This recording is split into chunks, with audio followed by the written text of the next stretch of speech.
Welcome to Novara Live. I'm Michael Walker and I'm joined by Helena, NoJustice, MTG. Helena, how are you doing? Not too bad. Glad to see the nice weather back after a couple of miserable days earlier in the week and looking forward to the show as always.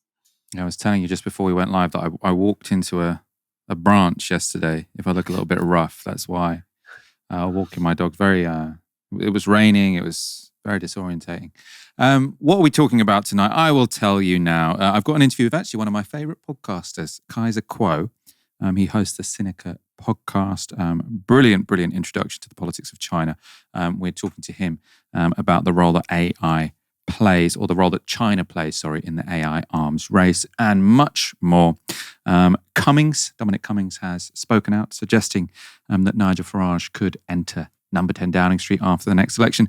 And it sounds a bit like Dom Cummings wants to go in with him. And James O'Brien and Sangita Myska.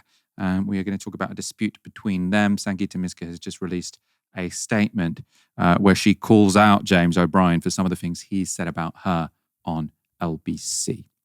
As ever, if you'd like to support our work, you can sign up at novaramedia.com/support. This show completely relies on your donations. If you want to help us sustain the organisation and expand it, do please go to novaramedia.com/support. Despite repeated warnings from international aid agencies, a controversial US and Israel-backed organisation has begun delivering aid to Palestinians in Gaza. And as everyone predicted, it hasn't gone well.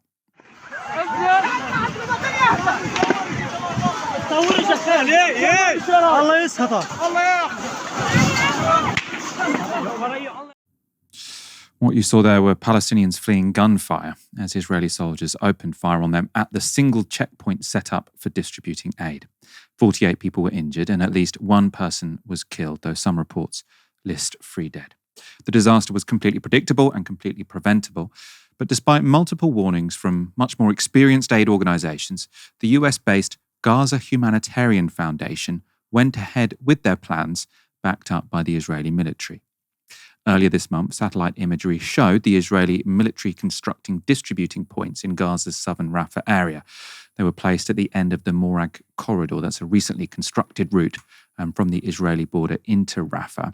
And it went to the north of the distribution points, or you can see to the north of the distribution points, is the Al-Mawasi area. That's the supposedly safe zone into which hundreds of thousands of Palestinians have been forced by Israeli assaults on the rest of the strip. Now, essentially, the distribution points look like very small lids on a high-pressure powder keg containing most of Gaza's starving, terrified, and exhausted population.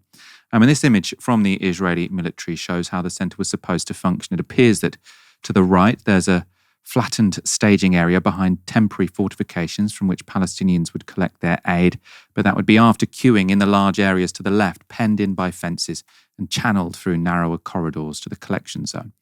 Palestinians in Gaza have been under an aid blockade since March, with a global hunger monitor saying 500,000 of them were facing starvation earlier this month. On Tuesday morning, hundreds of thousands of Palestinians began to make their way to the distribution point, many crossing Israeli military lines to get there in the hope of receiving a tiny bit of the mere trickle of aid promised by the new scheme. The Palestinians who made it to the site travelled on average 15 kilometres to get there. Soon, as you can imagine, there were crowds. This image shows how the contractors channeled desperate Palestinians through narrow fenced corridors towards the aid point, building up the pressure as more Palestinians arrived.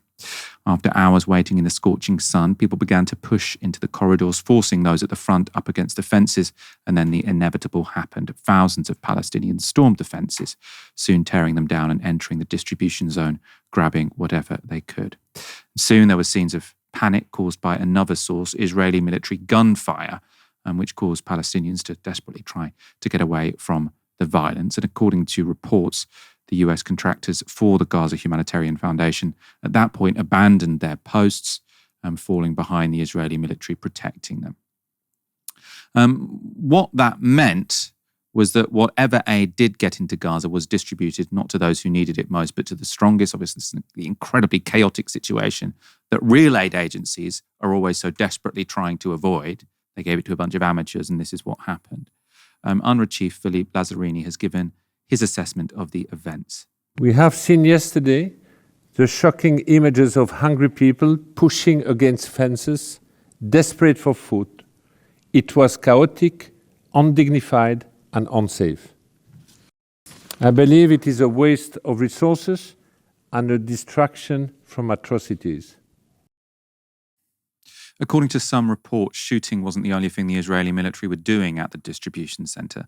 The Gaza-based Palestinian Centre for Missing and Forcibly Displaced Persons has said a number of people had been reported missing by family members after leaving to go retrieve aid at the distribution point. Jeremy Scahill of Dropsite News received similar information, posting this. As the Israeli aid scheme, and he's put aid in quotation marks, staffed by US mercenaries begins in Gaza, there is already a report of a Palestinian being kidnapped when he went to get one of the small boxes of food. His family says he went to Mirage Crossing Aid Distribution Centre. And then he's got a quote, "To our shock, he called us under threat from Israeli intelligence officers, demanding information about one of our relatives with whom we've had no contact since the beginning of the war. When we were unable to provide the information the army requested, communication was cut off, and we were later informed that he was transferred to a detention centre. He is now considered missing." So if you go and get food from these distribution centres, you might get shot by the Israeli military, you might get crushed when the Israeli military calls an inevitable stampede, or you might get abducted and put into a detention centre, presumably with no recourse to any kind of due process. Israel has been pretty upfront about how it plans to weaponize the new food distribution system by making Palestinians submit to facial recognition technology. That was one reason humanitarian groups rejected the new scheme in the first place after they were briefed on those facial recognition plans. But Israel had also said that it intends to use food distribution to empty out parts of Gaza.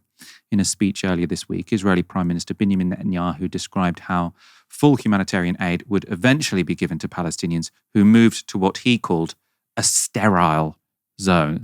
How sinister can you get? So that's a fortified area which the Israelis say will be free of Hamas and other militants. Some Palestinians, especially those with starving children, don't care whether the food comes with strings attached. Ahmad Ghanima, who has 6 children, told Mondoweiss this: "Give me bread for my children and I won't ask where you got it from or how it got to us. I'm dying watching my children growing with hunger. They've lost their ability to scream and speak. They groan day and night, and I can only get a plate of lentils once a day, which isn't enough for 3 of my children." Other Palestinians have been deeply suspicious about the US's sudden turn to charity. According to Israeli media, each aid box would be just enough to feed a family for a week, meaning frequent trips to the single distribution points, which might not always be successful and can, sort of as we've seen, be incredibly dangerous. Displaced father of 3, Osama Abu Matar, told Mondoweiss this: "They set our calorie needs, giving us the minimum. It's as if they are telling us, we don't want to kill you now. You can wait a little while before we kill you. The United States and Israel want to eliminate us. They are devising subtle ways to kill us because the barbaric and brutal killing throughout the war has exposed them to the world. Now they will kill us by controlling our food." Helena, I mean, from the moment these plans about how Israel wanted to distribute aid were revealed, all the actual aid agencies in the world said, we want absolutely nothing to do with this because we can see that this is a supposed charitable program, which is in fact just an attempt at controlling the people of Gaza, weaponizing hunger, abducting people. And that's why they've had to bring in, this completely brand new organization. We're going to go in a moment into a bit more detail about the reality behind that organization. But you can see why, the UN aid agencies, Save the Children, anyone who has, remotely any respect whatsoever for the principles of humanitarianism would say they want absolutely nothing at all to do with this.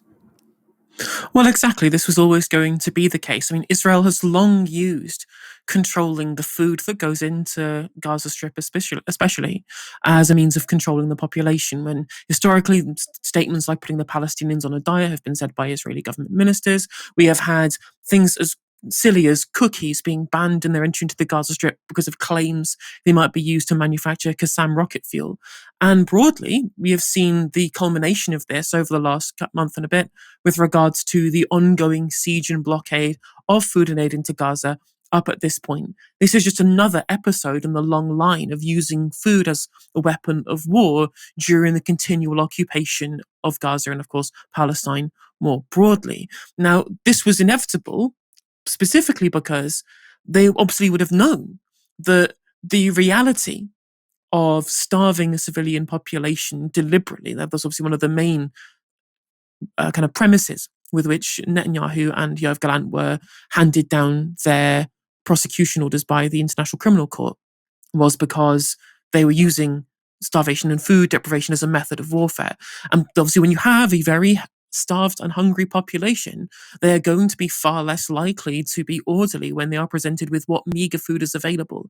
And you can, of course, weaponize that for all of these different controlling ends, as you detailed in your piece just then as well. I think there's one other aspect of this, which is that what the immediate response is going to be for the kind of Israeli sympathetic people broadly across the West is they're going to look at these aid distribution centers being overrun by hungry people, and rather than coming to the conclusion this is the end result of the way in which that Israel has been using food as a method of war, but they're going to try and look at this and say, look at we cannot trust these people. They're barbarians just scrambling over each other to get food. And that's a natural reaction to when you've been starved by an occupying power for months on end at this point. So I think that is another rhetorical strategy, and this is specifically because the position that's been changed here from the siege and the blockade to minimal amounts of Israeli administered food and aid being allowed into Gaza is a response to international pressure. I think that's another really important context here as well, right? Is that Israel kind of knew, in terms of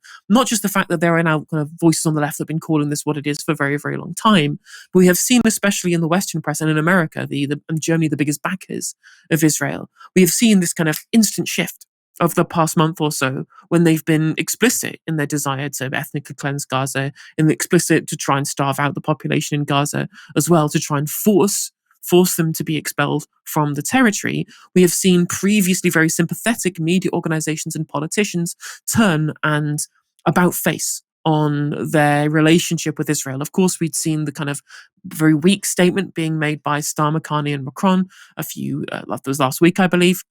But we've seen a kind of vibe shift in the way the West has been treating Israel's occupation of Palestine and the way they've conducted the war in Gaza. And so, to placate that changing narrative over them using starvation as a method of war, Israel wants to have plausible deniability. And they say, look, we have this humanitarian fund. Look, we're doing our own approved aid distribution thing, which we're organizing through the IDF ourselves. Look how good we are for the Palestinians, whilst, of course, blocking all of the long-standing aid distribution charities, etc., who know what they're doing and weren't there to cause this problem, and indeed weren't using as a way of surveilling the Palestinians as well, to try and have this get-out-of-jail-free card against an international pressure.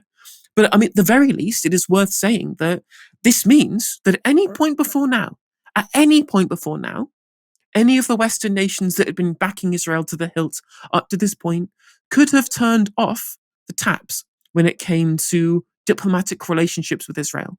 We could have had a strong statement opposing Netanyahu's actions in Palestine up until at any point in the last 19 months. At any point, people like Starmer and Macron, or indeed people like Sunak before them, at any point they could have pulled the same kind of piecemeal threats against Israel of sanctions and weapon licenses being rescinded and breaking off trade talks to try and force their hand materially to stop what they've been doing.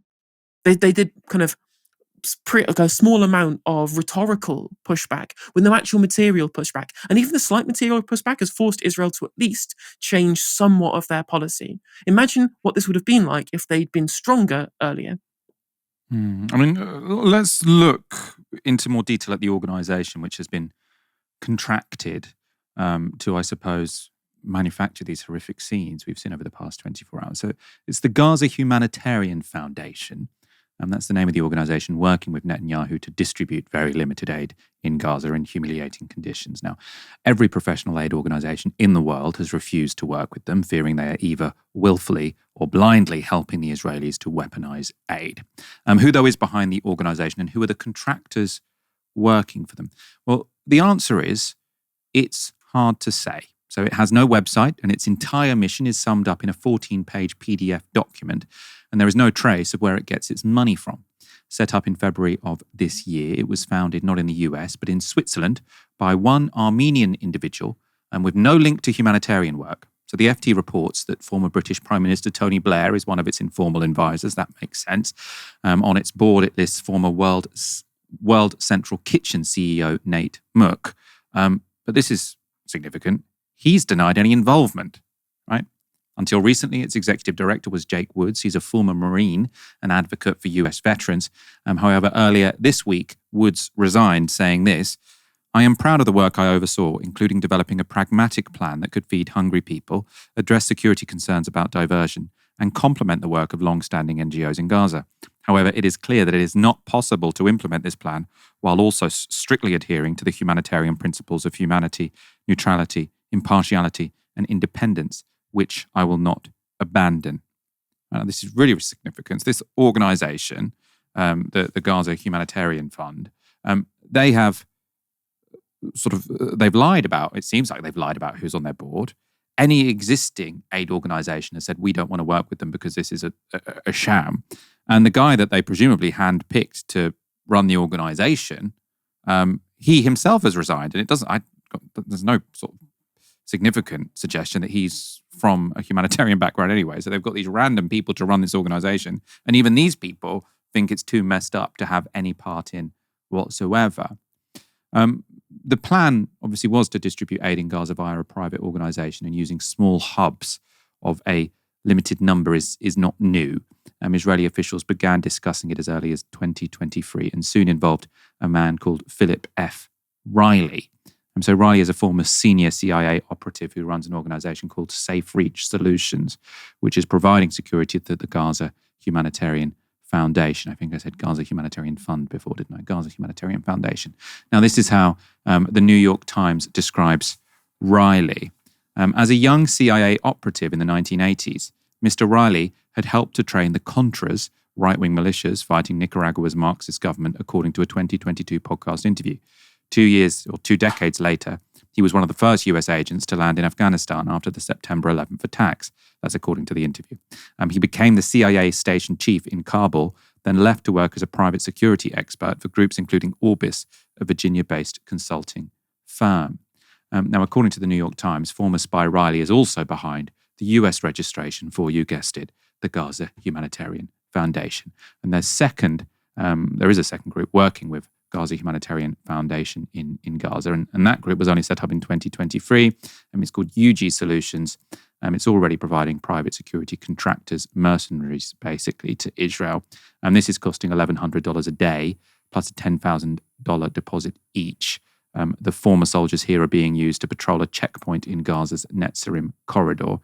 And for some of those mercenaries, it isn't their first time in the Middle East.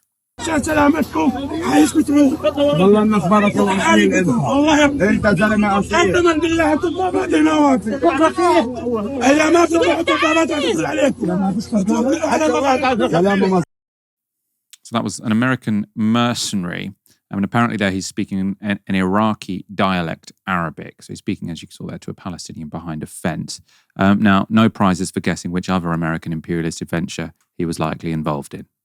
So the involvement of shadowy companies like Safe Reach Solutions and UG Solutions, as well as the opaque nature of the Gaza Humanitarian Foundation's funding, has led some, even in Israel, to ask questions about what exactly is going on. So earlier this week, Israeli opposition leader Yair Lapid asked this: is the state of Israel behind two shell companies established in Switzerland and the United States, GHF and SRS, to organize and finance humanitarian aid in Gaza? Could it be that the Israeli security services were sent by the Prime Minister and the Finance Minister to move Israeli funds abroad so that they would return to Gaza as humanitarian aid? The Israeli government should have some dignity, say out loud that it funds these two organizations, and do the thing it hates to do the most, take responsibility for the things it does and bear the consequences. So, Helena, I suppose this is not news that's going to surprise anyone, that this sort of, I think you can probably call it an astroturfed aid foundation, right? It seems to be set up by people who were sort of the type of private contractors that were deeply involved in many of the human rights abuses that happened in Iraq after America's invasion. According to Yair Lapid, who's a centrist opposition leader, largely completely set up clandestinely by Israeli security, which is now posing as an aid organization, giving out scraps of food while kidnapping people. This is, I mean, dystopian, I think, to say the least. I mean, absolutely. And whilst there is obviously the huge gamut of reasons why they would want to do this for their own security reasons, I think one of the biggest reasons why they wanted to be able to set up some kind of shell company to essentially be able to replace all of the other humanitarian aid agencies in the area, outside of everything we've mentioned before about the need to control the population. I think it's broadly an attempt deliberately to undermine UNRWA specifically. They've had a very, very long campaign against UNRWA for a very, very long time, and being able to usurp that with something that they have fundamentally full control over how it operates is what they are trying to sell to the people as a way of security, or maintaining Israel's security, whilst using it to foment further military objectives as well, for objectives in terms of how they can control Palestinians more. And the reasons why they don't like UNRWA and why they've been running a smear campaign for a long time is, first of all, it is a barrier to them engaging in the ethnic cleansing in Gaza. But second of all, is that UNRWA is obviously the main organization that is there to maintain the continual status of Palestinians in Gaza as refugees, as a refugee population that is left over essentially from the Nakba. There has not been a Palestinian state since then. And a lot of Palestinian future statehood relies on their refugee status being the position with which either you can get some kind of right to return through as part of some kind of settlement to agree a two-state solution, or on top of this, them needing a state of their own to be able to at least have some kind of citizenship. Now, Israel doesn't want that either, because the main point is that they don't want any kind of Palestinian within any of those territories to gain any kind of citizenship, because they don't want a Palestinian state. But they also don't want Israel to usurp that territory either with the Palestinians in there already, because that would undermine their demographic majority over Judea and Samaria. That is the long-time ambition of the Likud party. It's founded in their charter for them to have full sovereignty over Judea and Samaria. And so UNRWA is a bulwark against them having to be forced into some kind of agreement to create some kind of Palestinian state, to give these people a future status as a citizen of a country that is either within a broad or single state that encompasses both populations, or a Palestinian state where they gain some kind of Palestinian nationality themselves, right? Once you can remove their status as refugees by UNRWA, then you can force them into another country elsewhere to say, look, you have to gain citizenship elsewhere. That is the biggest reason why they want to ensure that UNRWA doesn't exist. The removal of the aid so they can control it themselves, so that they can have full ability to be able to operate their overall control of the Palestinian population, and to stop any amount of citizenship being gained by these people within a Palestinian state or within a one-state solution. That's been the long-time strategy. It's why we saw smear campaigns about UNRWA at the start of them having Hamas terrorists inside them, when, of course, as the governing party of essentially the Gaza Strip itself, there are going to be people affiliated in civilian roles throughout the society, right? That's how governance works. And so they can use these smears to say, look, you have to defund UNRWA, and that's why we had that defunding campaign at the start, and why they wanted to create any kind of front organization to be seen to replace it in the long term. I mean, as I say, just every aspect of this story is just completely despicable. I mean, it also has, I suppose, the role of just removing independent people from Gaza, right? They don't want international journalists there. And now if they replace the aid agencies with these military contractors, that's even less people who can sort of speak to the rest of the world about what's actually going on. The West can't work out what it thinks about China. In the United States, both main parties seem to agree it's an existential threat that needs to be contained. In Europe, we keep switching between paranoia about Chinese espionage and then going to begging for Chinese investment. What politicians on both continents have in common, though, is this. They struggle to move beyond a very superficial understanding of the world's most important rising power. Now, someone who, for a long time now, has been trying to change that is Kaiser Kuo. Kaiser is a Chinese-American musician and journalist who has spent years living between the world's two superpowers. I've been listening to his podcast, Sinica, for almost a decade. It expertly covers Chinese politics, economics, culture, and industry for a Western audience. It's massively helped me increase my understanding of a country that once seemed, I have to say, fairly opaque. Kaiser also worked for Baidu, China's biggest search engine, so has a unique insight into the struggle between US and Chinese tech. In this interview, we discussed the role China plays in the AI arms race and whether China is in any meaningful way communist. But I started by asking him what he thinks is the single most important way that China is misunderstood in the West. I think it'd be pretty difficult to narrow down to one single way. That's a tough one.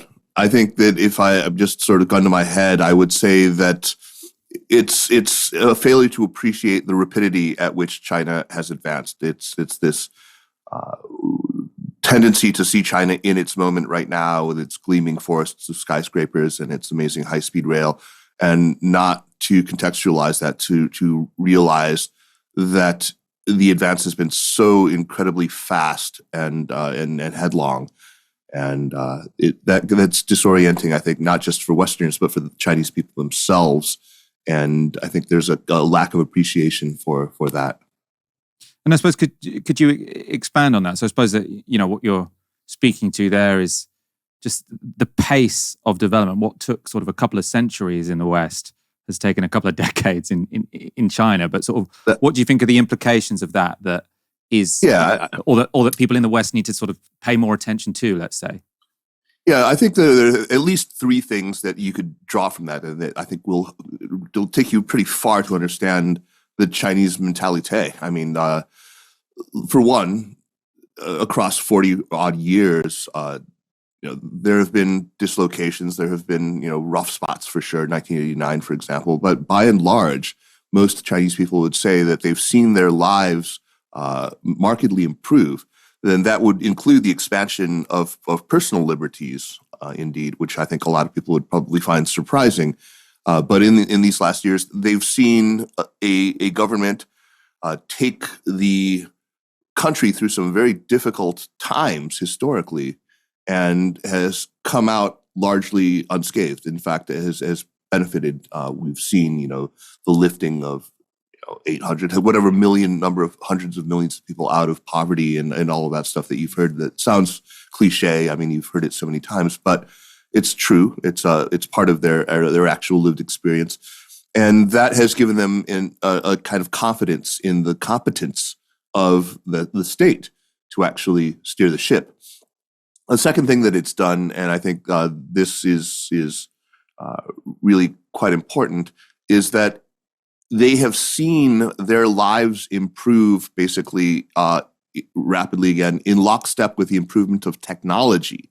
The faster the devices in your pocket, or the faster your bandwidth at home on your computer are, that's corresponded, I think, at a subconscious level with the improvement of life. And so there's this tendency to be less suspicious, I think, of technology and of technological advance.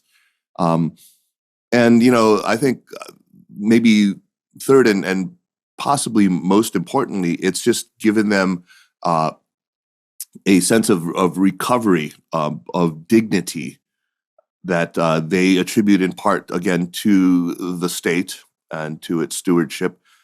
And so, that age-old question that many Westerners and especially Americans have about China, which is, why don't you hate your government as much as I think you should? Actually, you can find an answer for that when you consider the rapidity of China's ascent. Yeah. No, I mean, I think that's really important. I think sort of when people look at China, they often assume the only way this government could possibly stay in power is if they were, as repressive as sort of one would imagine in 1984. But when you sort of consider the fact that these are people who've gone from, peasants to middle-class university graduates in the space of 40 years, you can see, well, there's probably a better explanation, a more simple explanation for why this government seems to have a fair degree of legitimacy. Right. J.D. Vance, of course, still thinks they're all peasants, but... Of course. Well, this is a great segue because we're going to show a clip of J.D. Vance in a minute. Favorite. And also your point about personal liberties having expanded is going to sort of speak to the next couple of clips we're going to show. Because I did want to talk to you about AI. Obviously, China plays a big role in the debate in the West about artificial intelligence. In particular, sort of, I think the companies in Silicon Valley justify going at very fast paces when it comes to development of this, because they say, we need the West to be ahead of China. You can't regulate us too much, otherwise we'll fall behind. And then you have a similar thing with government saying, we need to be at the forefront of AI because otherwise we're going to lose the coming war with China, I suppose. So I've got two clips that speak to this. So the first is from Dario Amodei, and I want your opinions of them afterwards, of course. So he's the CEO of Anthropic, one of the biggest or one of the sort of most significant of the generative AI companies in the US. And he's talking to a New York Times podcast after DeepSeek had their breakout moment.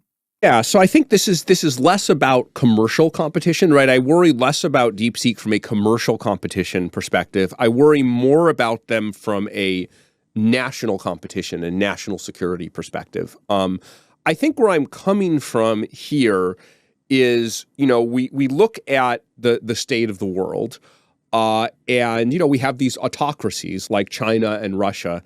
And I've worried, maybe for a decade, that AI could be an engine of autocracy. If you think about repressive governments, the limits to how repressive they can be are generally set by what they can get their enforcers, their human enforcers, to do. But if their enforcers are no longer human, that starts painting some very dark possibilities. And so, this is an area that I'm therefore very concerned about. Where, I want to make sure that, liberal democracies have enough leverage and enough advantage in the technology that they can, prevent some of these abuses from happening and kind of, also prevent our adversaries from putting us in a bad position with respect to the rest of the world or even threatening our security. So Dario Amodei is the co-founder of Anthropic. He's worth $1.2 billion because of the share price of Anthropic. And he's telling us the only reason he's concerned about DeepSeek, nothing to do with competition, it's just because he really values freedom. And he's concerned that if sort of China gets ahead on these technologies, then that could be catastrophic. He also said there, didn't he, that the power of an authoritarian government is only limited by the extent to which it can sort of by the way in which it might be limited in how people are willing to enforce its power. And I suppose that speaks a bit to what you were saying. He seems to think the only reason the Chinese government can remain in power is their repressive force. And I suppose what you're suggesting is it has more to do with what's often called output legitimacy, sort of the fact that people's quality of lives have risen. That's I suppose there is potentially a concern, though, with sort of authoritarian governments and AI. How would you respond to Dario Amodei there? Well, let me just say that, first of all, I am a user of Claude. I think it's a fantastically good LLM. I use it very often, so hats off to you. Dario actually worked for a Chinese internet company, the same one that I did. Interestingly, about a decade ago, he worked for Baidu briefly, and I can't imagine that had anything to do with his change of heart. I find it really interesting that he talks about the time frame as about a decade ago, because I think he exhibits this really sudden change of heart that a lot of Americans had. If you go back to the Arab Spring, or even before, to some of the later color revolutions, if you go back even to the early days of the internet, there was this techno-utopian idea that somehow the internet, and especially the advent of social media, and I think even when we were talking about AI back then, there was this idea that it was somehow emancipatory, that it was going to set people free. This was the big talking point during the later color revolutions. We had Moldova, the first of several, I think, Twitter revolutions, and then the Facebook revolution of Tahrir Square, and then even when Ahmadinejad was reelected in 2009 in Tehran, and people took to the streets, we cheerfully once again slapped the name of an American social media product onto it and called it the YouTube revolution. And suddenly, around 2015, 2016, we had this massive flip on this. We went from believing that technology was going to be this emancipatory property that had this volition. It wanted to be free, it wanted people to be free, to suddenly thinking that it was like the trusty handmaiden of authoritarian regimes. And we need to really look at why it is that we have this sudden and quite abrupt change. And it happened, and I think not coincidentally, at the same moment that we suddenly realized that, oh my God, this thing that we've believed all along, that genuine technological innovation was only possible under auspices of political liberty. Wow, that turns out not to be true. And in fact, China is now this 10-foot tall tech juggernaut, and it's going to eat our lunch. So yeah, we have. This is something that really challenged a lot of very core ideas of American exceptionalism. We're so used to lording it over people in terms of technological innovation. It set off this crisis of confidence, and people like Amade here have been able to sort of milk this. Now, this doesn't start with generative AI either. If you think back to when Facebook saw the rise of TikTok and saw the menace of TikTok, it changed its whole approach. They hired this Republican dirty tricks operator, this PR company.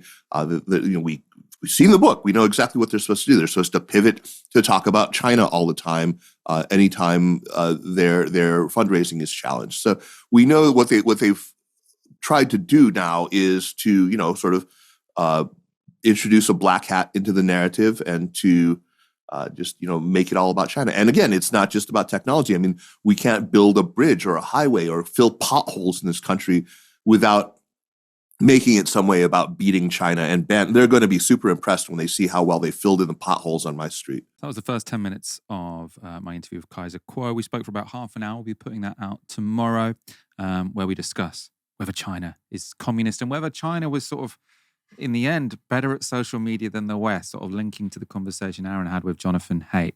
I should say, if any of you didn't know, Gary McQuiggan, our producer, is a big metal fan and was really impressed when I got Kaiser Kuo today, because his band Tang Dynasty was apparently one of the most successful metal bands in the 90s, or Chinese metal bands in the 90s. So there you go. You can look them up on YouTube as well. You have to say Tang Dynasty band, because if you just put in Tang Dynasty, you get lots of documentaries about the Tang Dynasty. That's a free tip from me. Dominic Cummings is back, and he appears to have political ambitions. Boris Johnson's former chief advisor is now backing Nigel Farage, who he says he's already advising, if only informally. You see a scenario where Farage could be Prime Minister? Oh, yeah. Could definitely happen now, yeah. Because the old system's just so completely broken. Okay. Like, it's broken enough that could easily happen. If he does what I'm suggesting, and actually and sets out a path for how the reform is going to change, how reform is going to bring in people, how it's structurally going to alter, what it's going to build, how it's going to do policy, how it's going to recruit MPs, etc., etc. If he does that, then there'll be a huge surge of interest and support into the whole thing. Is that what you said to him? Yeah, obviously, yeah. Yeah. I mean, it's not anything particularly secret. It's what I've said to everyone for years. What I tried to do in Number 10, right? It's like bring in these people and try and change how the thing works. Yeah. So if he does that, then it will be super popular and it will be effective, and the old parties won't know how to cope with it.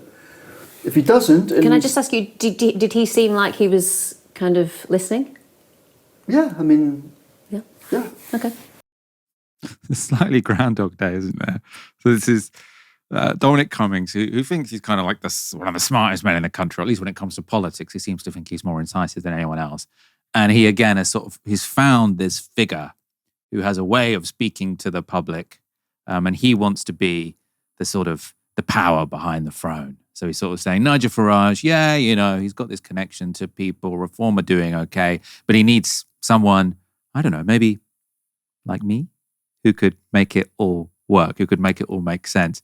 Now, whether or not Cummings could help Farage get elected, getting remotely close to Cummings would also come with extreme risks for Farage.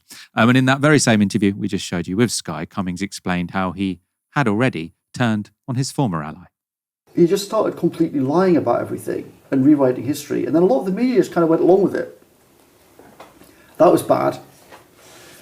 But then also, like on area after area, the way in which he just started doing the exact opposite of what we said we were going to do was bad, very bad.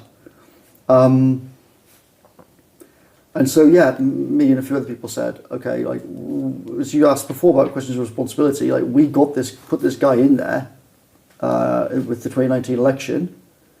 We told people we were going to do a whole bunch of things. He's now doing the opposite. Okay, we should get rid of him. So you got rid of him? Yeah, got rid of him. And I think that was all to the good. When an elephant goes rogue, then there's not much else you can do. You have to remove them.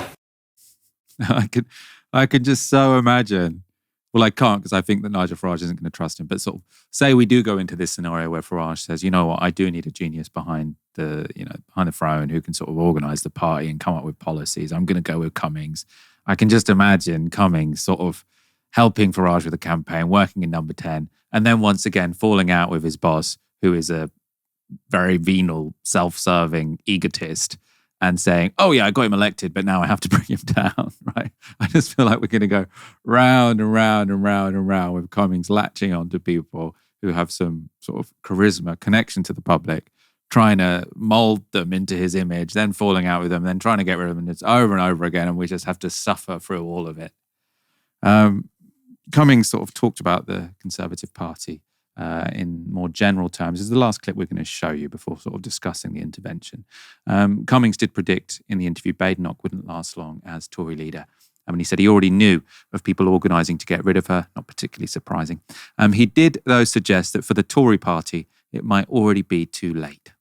But also, it's quite possible that the Tories have just kind of crossed the event horizon and actually aren't salvageable. Like, everyone sort of assumes that because they've always been around, then like somehow there must be at least one last chance for them to turn things around. But it's possible that that chance is actually in their past. What do you think? And doesn't exist. They might be dead. Might be dead, yeah. I mean, certainly they're on the way to that, right? On the current numbers from last week, there are no Tory safe seats. The Tories are all completely obliterated. If Kemi stays till next May, there's going to be almost no councillors left. There's going to be 100 people rallying around in Westminster with a functionally dead party. I mean, it's already intellectually dead. It's already financially bankrupt. It's already organisationally completely gone. But they've still got X thousand councillors running parts of local government. That's all going to get Thanos out of existence. He does have a way with words. Helena, I don't trust Dominic Cummings to do what he claims, which is to sort of sort out British politics. He is kind of interesting, though. I was briefly subscribed to his Substack, but then I felt annoyed that it's £10 a month, which is too much to sort of read someone's long late night blogs. It did have some interesting sort of gossip about his time in government and his ideas. But it's potentially a bit Groundhog Day. What did you make of those interventions there? I mean, what I would touch on first is just one comment he made about Boris Johnson just not doing the things they said they would do. And like, he did obviously break a couple of things, a lot of backbenchers who got in the way. But there's a kind of giant irony there of him essentially being patient zero for the downfall of Boris Johnson's career on what he claims was broken promises, only to replace him essentially from the Conservative Party with both Liz Truss and then Rishi Sunak, who didn't do anything that's in the 2019 manifesto. In fact, they completely diverted from the kind of social liberalism, really, that you got in the kind of the economic sense, right? Like kind of the centre ground, big state spending that you got from Boris Johnson's manifesto. I think even things like planning reform and rental reform all fell by the wayside. And I'm just like, well, no, you replaced somebody who wanted to do kind of big state conservatism in the kind of the old model pre-Thatcher, and replace them with people who want to do Thatcherism on steroids. Like, that wasn't in the manifesto at all, which I think is quite funny. On the Conservatives' fortunes more broadly in the long term, I think he's 100% correct. I think everything that he said there is bang on the money. And what is important about Kemi Badenoch specifically, a lot of people are pinning the future fate of the Conservative Party being essentially non-existent on Kemi Badenoch specifically. Or, well, she is the person who is destroying the Conservative Party long term. And she has loads of faults, and she is at least partly to blame, but there are obviously some really kind of systemic problems at play here that people just kind of don't want to admit. When it comes to Kemi personally, like, she's not winning anybody over because all she does is chase the votes of Nigel Farage's voters who don't want anything to do with the Tories because of previous failure, whilst not actually entertaining any of the problems that regular working people face in this country. She doesn't understand the problems that everybody faces on a day-to-day basis, which is why poorer people, for example, who did vote for Boris Johnson slightly, especially the older generations in 2019, have kind of moved over to Reform. That kind of coalition moved over to Reform UK. Migration is a big problem there as well. And when she actually talks about things that she believes is relevant and the failures of the administration, she's banging on about the Chagos Islands, and she's talking about things such such as the national insurance increase, when most people don't really care. Most people want to see bills come down, the NHS improved, and things like that. And so she's really bad at communicating these ideas when she's busy talking about how she's picking slap fights with David Tennant on Twitter. Like, permanent Twitter brain does not electoral acumen make, unfortunately, Kemi, and that's the reality of it. The problem is that she isn't the only person who's like this. The Conservative Party is engulfed in this kind of groupthink that makes them completely disconnected from the electorate. So in the run-up to the leadership election, the Daily Telegraph have their own podcast called The Daily Tea. They did an interview with every single leadership candidate in the run-up to that election. I watched them all. I watched every single one. And not once, not a single time did any of them, when they were trying to dissect their reasons for their loss in 2024, none of them mentioned the cost of living crisis. Only James Cleverly even briefly talked about the NHS, the two biggest concerns of the electorate at the time. This is, again, Kemi isn't unique in being disconnected from the electorate, and it isn't unique in terms of not understanding where people's real concerns are, because these people are just so wedded to a broken and baseless economic model that nobody supports in this country anymore, that they refuse to see the wood for the trees when it comes to their own failures in government. And loads of them kept saying, we weren't conservative enough, we weren't Thatcherite enough. They extolled their virtues as having their political hero being Margaret Thatcher. Of course, this was to a Telegraph audience, right? But you'd think they'd be more candid, speaking to their own people about their failures and the change in model, and they couldn't even grasp this. Nigel Farage, for all of his faults, at least he understands that if he wants to be this kind of Machiavellian force in politics trying to win people over against their better interests, then he at least has to at least pretend to understand people's concerns, or indeed to generally speak to the actual concerns that people face. And Tories live in such a giant bubble that they're so disconnected that they will never see it. They will never see it. And this is shown in the polling, right? This is shown in the polling, right? I was looking at the YouGov crosstabs of that shock poll there was a couple of weeks ago, which was moved last week, that had the Liberal Democrats ahead of the Conservative Party. If you look at the under 50s, the Tories are in fifth place. Fifth place. It's irreparable. It's only the retired that vote for the Conservatives now. And these people are not long for this world, unfortunately. This is a dying base, right? And it seems to me that the only Conservative I've seen who's really, really tackled this head on, outside of Michael Gove touching on rental reform and maybe increasing the top rate of tax, is Simon Clarke. Simon Clarke's been really, really kind of desperately trying to tell the rest of the Conservative bubble that actually you can't rely on the boomer vote forever. You have to go to young people, which means you need to build houses, you need to look at wages, you need to look at the cost of living, you need to look at the social contract, right? He's understood this. But the problem, of course, is he's another person who's privately educated, he went to Oxford University, he's from that same kind of political class of people, and no one trusts them anymore. So even if he did somehow have a more influence in terms of the direction of the Conservative Party, that still wouldn't win people over, because people remember the failure. They remember the 14 years of failure. They remember failure on both Conservative and Liberal principles. They don't have anyone left to vote for them other than people who vote for them out of habit over the age of 70. It's done. It's over, and Nigel Farage is going to be the one carrying the torch, and I do not see a way back. And I think it will only drop further from here. I don't think any change of leader can help. I don't think Boris Johnson would be able to help. I think it's cooked. I think it's terminally cooked. I'm going to go to a comment, because John Wesley Barker says, £10, Michael, what were you thinking? And John Wesley Barker, I very much understand where you're coming from. The background here is Substack. There's some very interesting stuff on there. People I agree with, people I don't. Sort of like, I like the format of long blogs where people bring together their ideas and everything. But it's incredibly expensive. You've got these individual writers, some of them with hundreds of thousands of followers, so they don't need the money, who are charging £10 a month, £6 a month, £8 a month to read, a few of their articles, and it all goes to one individual. Now, this is why I think Novara Media is very good value. One, we don't have a paywall, so it's up to you how much you give us. But also, and I think this is something we do need to emphasize, when you donate to Novara Media, you're not donating to an individual, you're donating to a massive organization of more than 20 full-time staff, right? Putting out these nightly shows, putting out downstreams on the weekend, putting out articles, doing independent research, putting out podcast series. It's got to go quite far when you donate to Novara Media. So this is not, whether or not you agree with Dominic Cummings, it's a bit frustrating just transferring £10 to someone to write his blog. When you donate to Novara Media, it's going to build an institution, an organization. I'm very proud to be part of that institution and organization. If you guys are helping us sustain ourselves to build and grow, thank you so much. If not, please do go to novaramedia.com/support. On the off chance you're one of our viewers who's got a £10 subscription to Dominic Cummings' Substack, he's already got enough money. Cancel that and give the £10 to us. Former LBC host Sangita Myska has finally spoken out about how she was forced out of LBC. Well, kind of. In a statement, Myska says this: "I wish to make it clear that there are extremely onerous and lasting contractual restrictions that prevent me from discussing the circumstances surrounding my departure. These restrictions were integral to my original presenter agreement. The terms are not just restrictive, they remain in place indefinitely. I am not permitted to explain what happened before or after I left. I would have expected anyone associated with LBC to realise that." Now, that last line is a reference to her former colleague, LBC host James O'Brien. Back in March, he was tackled on air by a listener when this happened. What happened to Sangita, even at LBC? No, that's just Rolex, mate. And I mean, you can say it because you've got free speech, but that's just crap. Thank you. All right.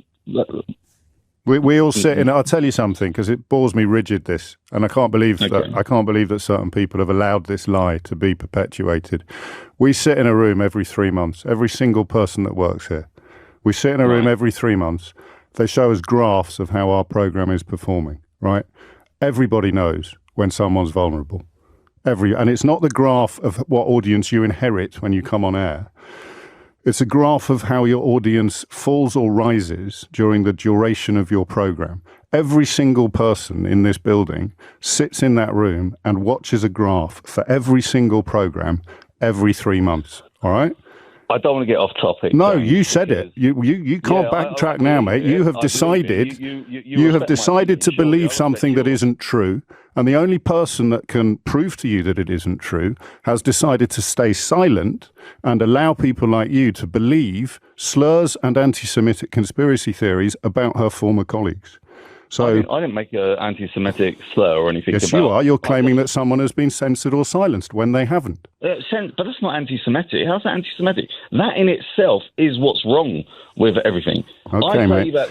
I am setting the record straight on something, okay? And the idea that somebody would be silenced for being critical of Israel during a phone-in that is heavily critical of Israel is palpably absurd. You can dispute the fact that it's anti-Semitic. That's my opinion. And that is my freedom of speech that I am exercising, just as you are exercising yours.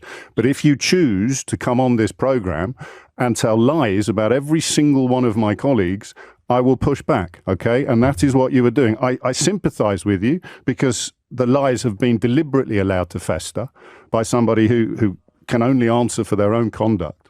But it is lies.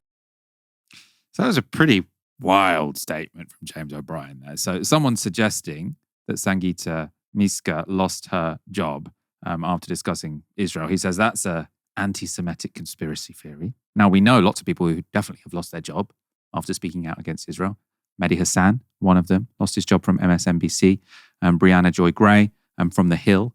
So this is something which often happens, right? It's not an anti-Semitic conspiracy theory to say that someone has lost their job for speaking out against Israel. This is just a fact. It happens. Right? Now, any time someone suggests that's what's happened, it might not always be the case that when there's a suspicion that that's what's really gone on, but it's definitely not anti-Semitic to, infer in situations that is what has happened. I suppose James O'Brien, they're also sort of saying there's a big problem that Sangita Myska hasn't put these people to right. But Sangita Myska sort of confirming what I think lots of people would have suspected, and one imagines that James O'Brien would have known, which is that she is under a non-disclosure agreement. Myska also addressed how, in her view, O'Brien had weaponized her silence against her, saying this: "It has been suggested, including by James O'Brien on his LBC show, that by remaining silent, I deliberately allowed anti-Semitic conspiracy theories surrounding my departure to develop and chose not to correct them. That accusation is false. It is deeply upsetting, and it goes against everything I stand for as a journalist and as a human being. I have and will always fight against racism and bigotry, including anti-Semitism. These false claims are especially damaging because I cannot respond to them in full. It is unjust for LBC or its associates to speculate publicly about the reasons for my departure while I remain legally silenced." Myska, of course, isn't saying exactly why she was given the boot. I suppose she's suggesting that she's contractually not able to do that. She has, though, stated that to her mind, it definitely wasn't her ratings, which was the insinuation from James O'Brien there. So in her statement, she goes on to say, "What I can say is this. I left LBC last year. I was not informed in advance that my time at the station was ending prematurely. I was not allowed to say goodbye to my listeners. My final 16 weekend shows were pulled from the schedule without my knowledge, discussion, or agreement. I remain incredibly proud of what we, the callers, contributors, and team who worked on the show, achieved together during my tenure. We reached record average audiences in excess of 500,000 listeners a week in 2 separate quarters, verified by RAJAR, the official and impartial body for measuring UK radio audiences." So she says her audiences were good, as you can see by RAJAR. I mean, she had also been working there for 2 years, and then they just sort of took her off air without any warning while she still had weeks left in her contract, which to me doesn't seem like it was simply because she wasn't getting high enough ratings. Now, of course, we can't say either way why Myska was axed by LBC.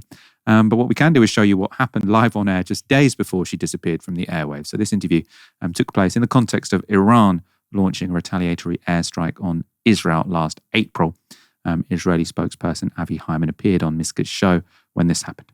What Israel did by taking that action against Iran was escalate what is already an incredibly fragile situation. Didn't it? Sangita, that's an outrageous framing of the reality. It's not an outrageous framing. I've just been speaking to somebody who is a diplomat to Iran from the UK government. That's not an outrageous framing of it. What Israel did was strike what is considered in diplomatic circles the sovereign territory of Iran, whether we like it or not. No. And there was undoubtedly going to be a blowback. So did Israel game out what was going to happen next?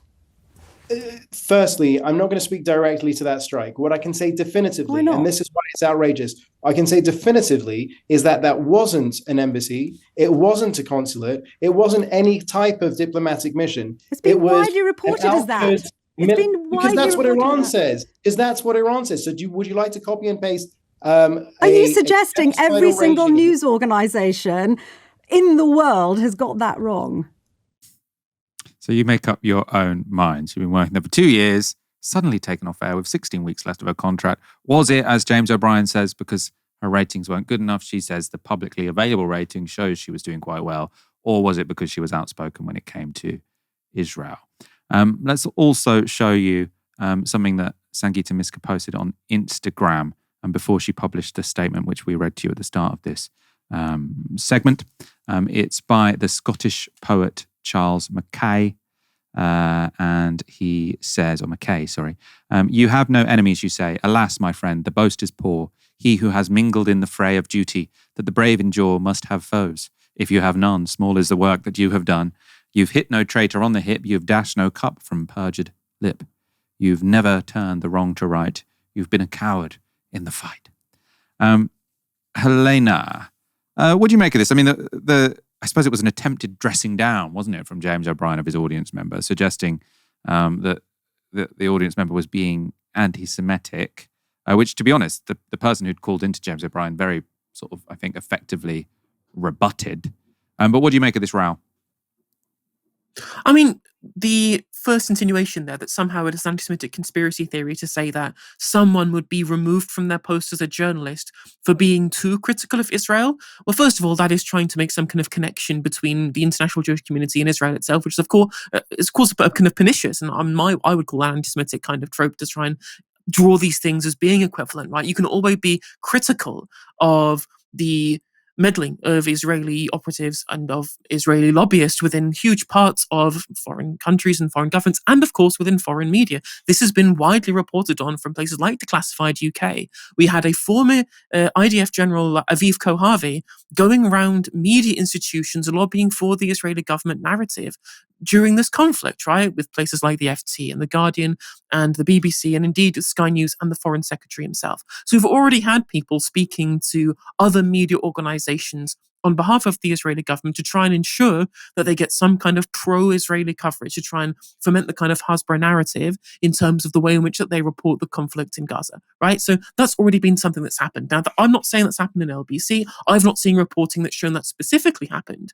But to even make that insinuation, given what we know has happened in other media organizations, is not anti-Semitic or a conspiracy theory in the slightest, right? That is just an appraisal of our media broadly, of the relationship our media broadly has with the Israeli security state and has been for a very, very long time, and especially given the ramping up of the scrutiny of Israel since the start of the recent bout of conflict in Gaza that started on October the 7th, right? That isn't anti-Semitic conspiracy theory at all to suggest such a thing. So James O'Brien is just kind of flat wrong in that case. Maybe people jumped the gun, like immediately saying that there was case closed on the idea that she was definitely removed because of her the spat that she had with Avi Hyman that we played you just then. But it does seem a little bit strange.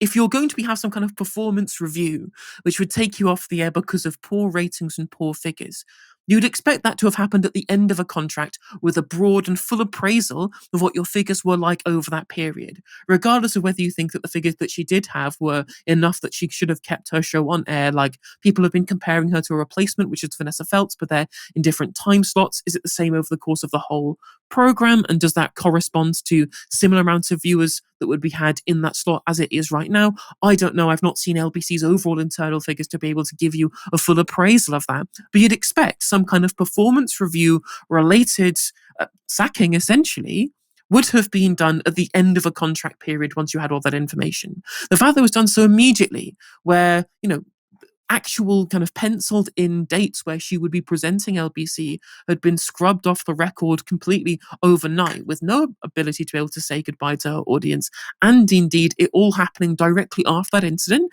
it does stand at least somewhat that it may make sense on a kind of intuitive perspective that would be the case. I can't see any other possible explanation. And then on top of this, for James O'Brien to individually impugn Sangita as the one who is to blame for people speculating on this, when he already knows, because it would presumably be in his contract himself, some kind of NDA over the terms of their agreement if he were to leave the station himself, is so marvelously disingenuous.